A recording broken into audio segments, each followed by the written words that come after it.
ধন্যবাদ। দর্শনার্থীদের কাছে আপনারা মণ্ডপের ভিতরে ছবি বা ভিডিওগ্রাফি করবেন না। দর্শনার্থীর লাইনে শান্তি শৃঙ্খলা বজায় রাখুন। কর্তব্যরত পুলিশ কর্মীদের নির্দেশ মান্য করুন।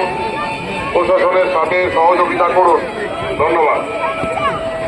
দর্শনার্থীদের কাছে বিশেষ অনুরোধ, আপনারা মণ্ডপের ভিতরে ছবি বা ভিডিওগ্রাফি করবেন না। দর্শনার্থীর লাইনে শান্তি শৃঙ্খলা বজায় রাখুন। কর্তব্যরত পুলিশ কর্মীদের নির্দেশ মান্য করুন। প্রশাসনের সাথে সহযোগিতা করুন। ধন্যবাদ।